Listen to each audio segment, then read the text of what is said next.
Voilà, je vais vous parler donc de la biodisponibilité du cuivre dans les sols, qui est une vieille histoire. Enfin, pour moi, c'est une vieille histoire. Je ne travaille plus là-dessus, mais j'ai travaillé quelques années dessus, et c'est une vieille histoire pour nous collectivement, puisque le cuivre, on a commencé à l'utiliser, à découvrir ses vertus fongicides, en fait, au XIXe siècle, en 1875, au travers de la bouillie bordelaise, et de la bouillie bourguignonne d'ailleurs. Pendant de nombreuses décennies, de nombreuses années, on a fait des apports importants, variables, suivant les conditions, la pression du milieu en particulier, mais des apports qui pouvaient atteindre jusqu'à une quinzaine d'apports par an, à 2 ou 3 kilos de cuivre métal à chaque dose. Ça veut dire jusqu'à une cinquantaine de kilogrammes de cuivre métal par hectare et par an, donc des doses extrêmement importantes. Qui ont résulté en une accumulation importante de cuivre dans les sols. Et c'est de ça que je vais vous parler. Vous avez déjà des chiffres qui sont indiqués ici. Des concentrations normales en cuivre dans les sols, on va y revenir, c'est 10 à 30 mg par kilogramme. Et dans les sols viticoles, en particulier, pas seulement dans les sols viticoles, mais en particulier dans les sols viticoles, on a fréquemment des concentrations de l'ordre de quelques centaines de milligrammes par kilogramme, liées à ce long historique d'utilisation de fongicides à base de cuivre. Alors, petit retour en arrière, le cuivre, quand même, faut préciser une chose importante, c'est que c'est un élément essentiel à la vie, à tout organisme vivant. C'est un micronutriment ou oligoélément, si vous préférez. Donc, il est nécessaire pour tous, du moindre micro-organisme jusqu'aux êtres humains. Mais c'est aussi un élément qui est toxique à très faible concentration. Et c'est ce qui lui a conféré ses vertus de pesticide. Et pesticides, l'étymologie, c'est bien tuer des parasites. La cible initiale, c'est les fongicides, mais le cuivre, il se trouve que les sels de cuivre ont un spectre relativement large. Et puis de toute façon, comme tous les pesticides, malheureusement, ils affectent aussi des organismes non cibles. Et donc ainsi, au final, la qualité des sols, l'ensemble de ces constituants de la qualité des sols qu'a évoqué Edith. Alors le lien entre le cuivre et la viticulture, j'aime bien le montrer au travers de ces cartes qui sont maintenant issues, il y en avait d'autres, issues de la base de données d'analyse des sols, et puis maintenant les outils du réseau de mesure de la qualité des sols, le RMQS, qui a fait une cartographie systématique des propriétés des sols sur toute la France, et voilà, on peut se faire facilement la géographie de la viticulture en France quand on regarde les teneurs en cuivre totales. Ou, si vous préférez, les teneurs en cuivre disponibles avec la méthode EDTA, c'est une des méthodes. Donc là, on voit quand même très très bien que voilà, notre belle région, Languedoc-Roussillon, est toute bleue, enfin noire sur cette image, indicatrice qu'il y a énormément de cuivre disponible dans les sols de la région Languedoc-Roussillon, mais aussi, vous voyez qu'il y a le Bordelais qui est bien représenté, Cognac, la Vallée de la Loire, la Bourgogne. Voilà, donc on voit assez bien le lien ici entre viticulture et cuivre. Bon, plus globalement, il y avait une étude antérieure à ce réseau de la mesure de la qualité des sols qui avait été faite par Denis Bèze sur un assez grand nombre d'échantillons, 550, qui avait permis de montrer que, en gros, en excluant de ces sols des sols a priori de vignobles, 90% des sols présentaient des teneurs en cuivre entre 5 et 28 mg par kilogramme, avec une médiane à 14. Et puis des études. Donc ça, c'est normal. Il y a du cuivre dans les roches, dans la roche-mère. Il y a donc du cuivre dans les sols. C'est en l'absence de toute pollution. C'est une d'ailleurs des difficultés pour étudier le cuivre par rapport à d'autres pesticides. Et par contre, des études plus récentes, maintenant qui datent un peu, qu'on a faites dans la région, dans la région Languedoc-Roussillon, sur des sols viticoles, ont révélé que les concentrations sont bien au-dessus de ce qu'on a normalement dans les sols, puisque vous voyez qu'on atteint des valeurs qui peuvent aller jusqu'à 300-400 mg par kilogramme, avec une médiane sur ces deux petites études qui se situe aux alentours de 150, c'est-à-dire 10 fois plus que dans des sols non contaminés. Et puis il y avait une étude un peu plus exhaustive en Allemagne, donc dans une région beaucoup plus sensible au mildiou, avec des apports qui ont été plus réguliers, où on voit que là on est encore à des valeurs supérieures, on atteint jusqu'à 600 mg par kilogramme, et une médiane qui est à plus de 300 Donc vraiment des valeurs très élevées. On va voir après ce que ça peut avoir comme impact, ce type de teneur. Et puis plus récemment, on a refait une étude dans la région, parce qu'une des caractéristiques du Languedoc-Roussillon, c'est qu'il y a eu un énorme arrachage. C'est le cas de peu d'autres régions viticoles, c'est le cas de la région de Cognac. Et donc du coup, on se pose des questions, les agriculteurs nous ont posé des questions, vous verrez des exemples d'impact sur d'autres cultures qui sont visibles. Et en fait, c'est quelque chose qu'on a étudié notamment dans une petite étude qui a été faite dans la région de Béziers, sur une gamme de sols très très large en termes de type de sol.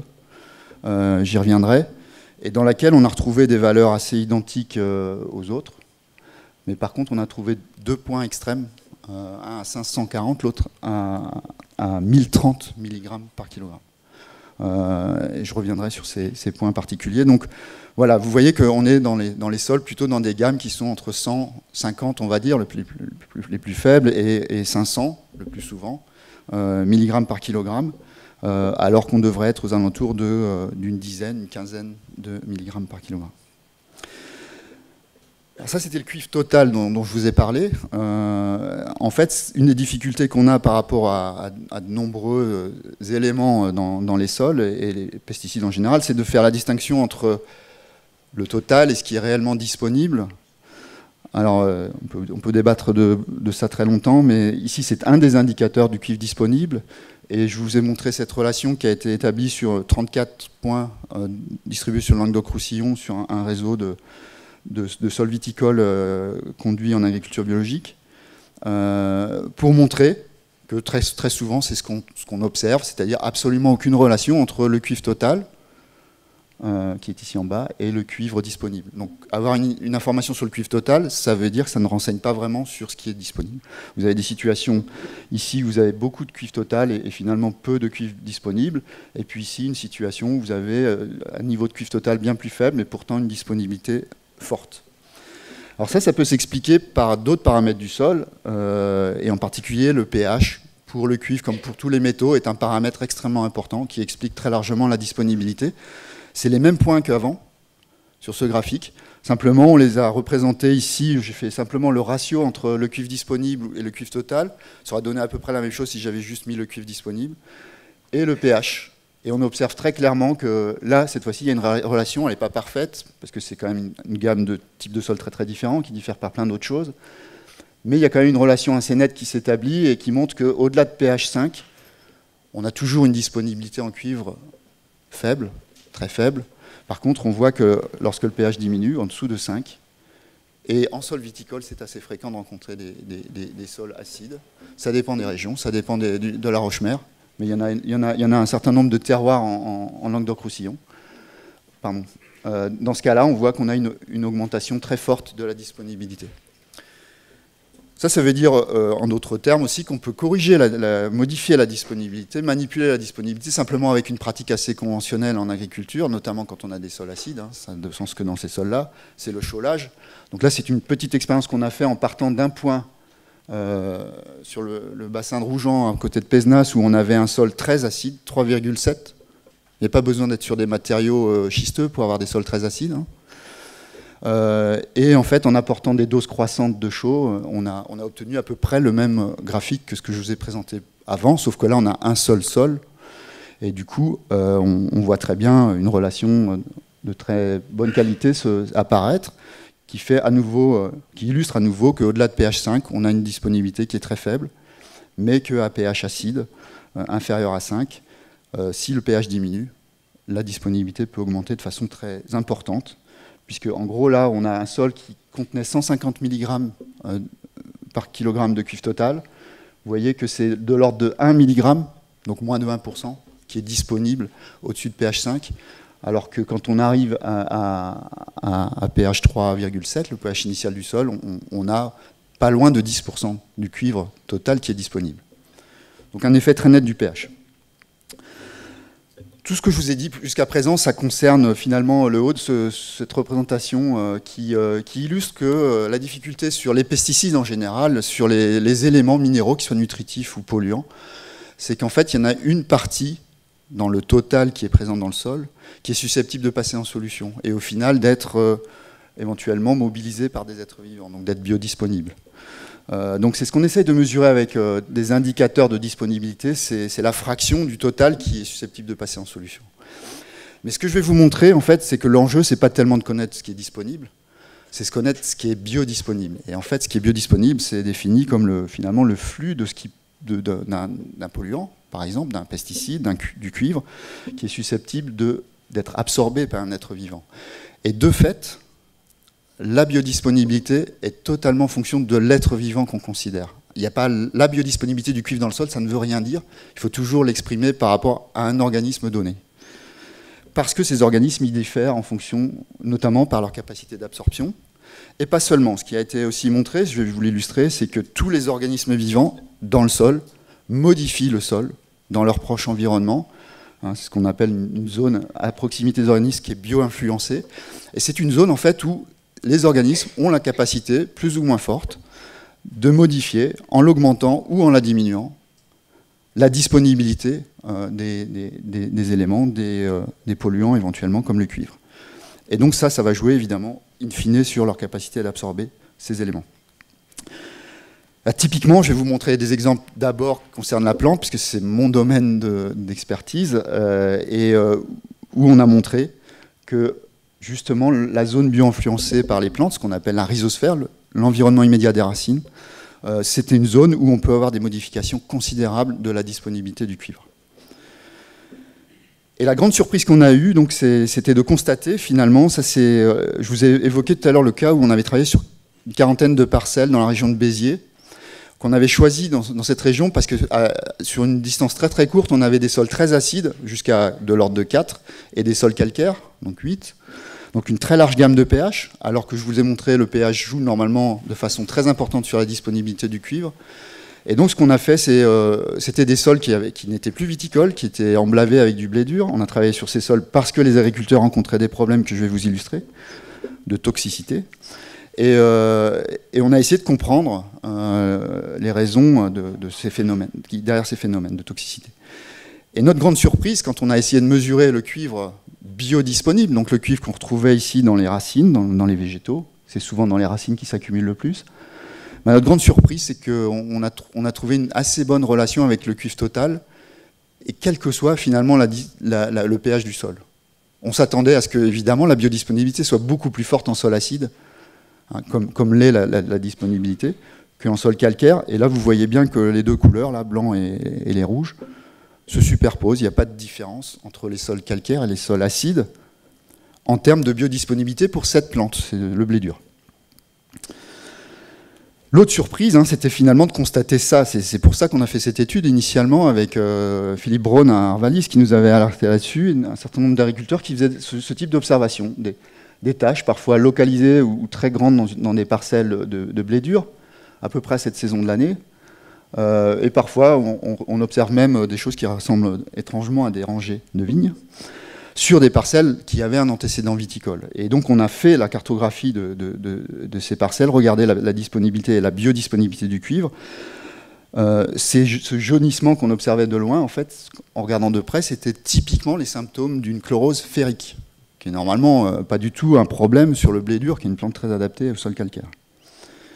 Et donc un phénomène qu'on observait que en sol calcaire. Là aussi, c'était très surprenant d'avoir quelque chose que les agriculteurs interprétaient comme une toxicité du cuivre dans des sols où normalement la disponibilité du cuivre est minimale. Le problème, c'est que dans ces sols-là, la disponibilité du fer est minimale aussi. Et que chez ces plantes-là, chez les céréales, comme le blé dur, le cuivre et le fer utilisent les mêmes voies pour entrer dans la plante. Et donc ce qu'on a mis en évidence, c'est un antagonisme entre le fer et le cuivre. Ce que vous avez ici, c'est la teneur en fer dans les racines en fonction de la teneur en cuivre dans les sols. Et ce qu'on voit très bien, c'est que plus la teneur en cuivre dans les sols augmente, plus la teneur en fer diminue. C'est typiquement une relation de type antagonisme et qui s'explique par le fait que quand il y a plus de cuivre, du fait de la contamination de ces sols, eh bien c'est le cuivre qui rentre préférentiellement dans les racines et qui prend la place du fer, puisqu'il utilise les mêmes transporteurs, limitant finalement l'entrée du fer et se traduisant par ces phénomènes de chlorose ferrique qu'on a pu observer. Les points en rouge sont ceux où on avait des plantes très très chlorosées et qui correspondent tous à des situations avec du cuivre élevé dans le sol et des teneurs en fer minimales dans les plantes. Un autre point à l'opposé de ça, parce que dans les surprises qu'on a eues, c'était d'une part constater qu'on avait des problèmes de cuivre en sol calcaire, mais aussi constater qu'on avait finalement une biodisponibilité bien plus faible que ce qu'on attendait en sol acide. C'était surtout encore plus ça la surprise. Alors là, c'est une étude qui a été faite en conditions contrôlées au laboratoire dans un dispositif qui permet d'accéder véritablement à ce qui se passe au voisinage immédiat des racines, puisque ce que vous voyez ici comme abscisse, c'est la distance par rapport à la surface des racines, qui est exprimée en millimètres.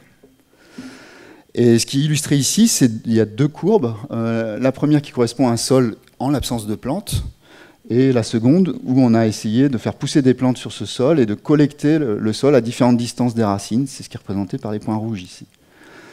Donc dans ce sol-là, on était encore dans un sol acide, modérément contaminé, un cuivre total 185 mg par kg, mais des niveaux de concentration du cuivre en solution, là c'est la concentration en CU2+, en solution, qui est de 1 micromole par litre. On va voir après sur une autre diapo l'impact que peut avoir une telle concentration sur les végétaux.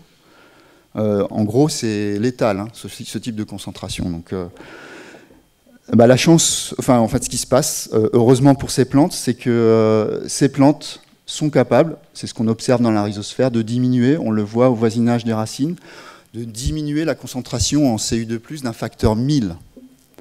Et on observe que cette diminution, elle est perçue jusqu'à une distance de pratiquement 5 ou 6 mm de la surface des racines. On a vraiment un effet rhizosphère très très important là, qui va dans le bon sens pour la plante, puisqu'elle diminue, ça ne marche pas à tous les coups comme ça, mais en l'occurrence, le blé dur dans ce sol-là est capable de diminuer de façon considérable la disponibilité du cuivre. Et la raison qui est derrière ça, c'est que cette plante-là, dans ce sol-là, est capable de modifier de façon considérable le pH de la rhizosphère, hein, puisqu'on observe sur ce graphique que dans la rhizosphère, par rapport au sol témoin dont le pH était de 4,7, qu'on a une augmentation très forte du pH dans la rhizosphère, jusqu'à 5 ou 6 mm. C'est vraiment le miroir de l'autre graphique. Et que cette augmentation, elle atteint quasiment 3 unités pH au voisinage de la racine. On est passé de 4,7 à 7,3. Et c'est cette modification du pH qui explique la diminution très forte de la disponibilité du cuivre, de la concentration en CU2+. Heureusement pour la plante, parce que sinon la plante n'aurait jamais réussi à survivre à des conditions de disponibilité du cuivre aussi élevées. En effet, ça c'est une illustration de cet effet toxique du cuivre, qui est avant tout rhizotoxique, comme pour beaucoup de métaux, avec des concentrations qui sont exprimées avec c'est celles qui sont en blanc qu'il faut regarder, c'est les mêmes unités et la même grandeur que ce que je viens de vous montrer sur le graphe précédent, c'est-à-dire la concentration en CU2+ en solution. On voit qu'il y a des concentrations qui sont de l'ordre de 0,2 micromole par litre. On a des racines très jolies qui sont allongées, qui ne montrent aucun symptôme particulier. Et puis quand on multiplie à peine par 3 cette concentration, on voit que l'élongation est inhibée, on a une ramification, mais les racines ne s'allongent plus. Et puis quand on passe à une concentration à peine au-dessus de 1 micromole par litre, c'est-à-dire la concentration qu'il y avait dans ce sol, il n'y a plus aucune racine qui pousse. On a même, si on regarde de près, les racines qui sont boursouflées, et si on les coupe, on a les cellules des racinaires qui sont explosées par la toxicité du cuivre, qui empêche, en se fixant sur les parois, l'élongation des racines, des cellules.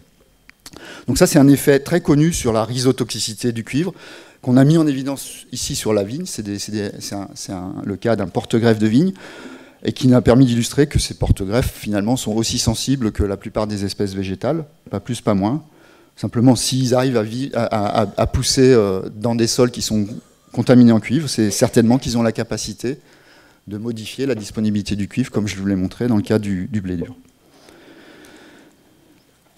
Un deuxième exemple que je voudrais vous présenter en matière de biodisponibilité, ça concerne les organismes du sol que sont les vers de terre, qui eux aussi sont capables de modifier le sol environnant. Je ne vous montrerai pas ça, mais je vais vous montrer quelques indices de l'impact du cuivre sur ces vers de terre. En premier lieu, vous montrer que sur une espèce de vers de terre qu'on peut rencontrer dans les sols, qu'on peut avoir une réduction importante de la biomasse de ces vers lorsque la concentration en cuivre augmente. Alors c'est une échelle logarithmique. Ce qui est intéressant sur cette courbe, c'est d'illustrer le fait qu'on a une réduction de 50% de la biomasse à une concentration qui est inférieure à 100 mg par kilogramme. Donc des concentrations qui sont très fréquemment rencontrées dans les sols viticoles. Donc un impact potentiel du cuivre sur les vers de terre, comme pour beaucoup d'autres pesticides. Pas seulement sur la biomasse, ici c'est une autre étude, comme il y en a beaucoup plus, et malheureusement celle-ci a été réalisée sur un ver un peu de laboratoire. C'est Eisenia foetida, c'est un ver de compost en fait, donc c'est pas tout à fait représentatif des vers de terre. Mais malheureusement, c'est l'espèce qui est la plus utilisée dans l'homologation, etc. Donc c'est là qu'il y a le plus de références. Et ce graphique-là illustre cette fois-ci l'impact sur autre chose, c'est la maturité, l'arrivée à maturité des vers de terre. Alors il est un peu plus compliqué, mais c'est des doses croissantes, et on voit que quand on va de la dose la plus faible jusqu'à des doses les plus fortes, eh bien on recule l'arrivée à maturité des vers, et puis à la dose la plus forte, il n'y a aucun ver qui arrive à maturité. Donc ça veut dire qu'il y a, au-delà d'un impact potentiellement sur la biomasse, il peut y avoir un impact sur les communautés, en ayant un effet sur l'arrivée à maturité. Ça va conditionner la reproduction de ces organismes. Et puis un dernier exemple, issu de travaux de Daniel Cluzot et Rémi Chaussot en Champagne, qui date déjà de pas mal de temps, réseau Viti 2000, qui avait montré que l'abondance des vers de terre diminuait assez drastiquement lorsque la teneur en cuivre disponible augmente dans les sols, avec une espèce d'effet seuil, une espèce de valeur magique. C'est assez étonnant, mais c'est ce qui ressort de ce graphique, aux alentours de 30 mg par kilogramme. Dans la même étude, il y a quelque chose de frappant, c'est qu'il a été montré que la biomasse microbienne présentait finalement un peu le même comportement, c'est-à-dire au-delà de cette valeur seuil de 30 mg par kilogramme, il y avait clairement des impacts sur ces deux indicateurs de la qualité des sols. Alors, la difficulté dans ce type d'études, c'est que en viticulture, on n'utilise pas que du cuivre, on utilise plein d'autres pesticides, il y a d'autres pratiques, notamment le labour, qui peuvent avoir des impacts sur les vers de terre. Donc c'est quand même toujours difficile de s'assurer que ce qu'on voit ici, c'est vraiment un effet direct du cuivre, mais en tout cas, ça le suggère fortement. Ça m'amène à la toute dernière partie là, de mon topo. Au-delà de la biomasse microbienne, les micro-organismes assurent des fonctions, et donc là, il y a une fonction importante dans les sols, la nitrification, où il a été montré que lorsqu'on augmente les doses de cuivre, c'est le cuivre total, là, cette fois-ci dans le sol, on a une diminution significative de la nitrification potentielle dans les sols. Donc un impact finalement sur des fonctions qui, d'un point de vue agronomique, sont importantes. Et puis je rebouclerai pour finir sur cette diapo que j'aime bien, de nouveau sur le réseau de mesure de la qualité des sols, qui a permis de mettre en évidence que la biomasse microbienne dans les sols de vignes et de vergers, ils sont confondus ici dans cette analyse statistique, est significativement inférieure à la biomasse microbienne qu'on rencontre en grande culture. Elle est évidemment inférieure à ce qu'on rencontre en prairie ou en forêt, ça c'est moins surprenant, mais elle est inférieure significativement à ce qu'on rencontre en grande culture. Alors il ne faut pas faire directement le raccourci, c'est tentant, mais de relier ça aux pesticides, il peut y avoir plein d'autres causes derrière. Mais il y a quand même des faits qui sont très clairs et qui nous posent question. Donc en conclusion, les sols viticoles sont indéniablement contaminés en cuivre. Ce ne sont pas les seuls, on utilise le cuivre dans d'autres conditions en agriculture, et puis pour d'autres raisons, d'autres sources que les pesticides. C'est quand même la source principale. Le cuivre a des effets phytotoxiques avérés. On l'a vu sur le blé dur, donc ça pose problème dans les régions où on a remplacé la vigne par d'autres cultures. Mais dans le cas de la vigne elle-même, il y a finalement assez peu d'évidence, il y en a eu, notamment dans le Bordelais, d'impact du cuivre sur notamment des jeunes vignes, des plantiers, en sol acide en particulier. Mais surtout, il y a un effet possible sur l'ensemble des organismes du sol, la faune, les micro-organismes, et donc il est important dans le futur d'essayer de poursuivre l'effort qui a été fait ces dernières années, d'utiliser le cuivre de façon plus parcimonieuse, le cuivre et les pesticides, et d'essayer de trouver des alternatives à l'usage des pesticides. Voilà, je vous remercie.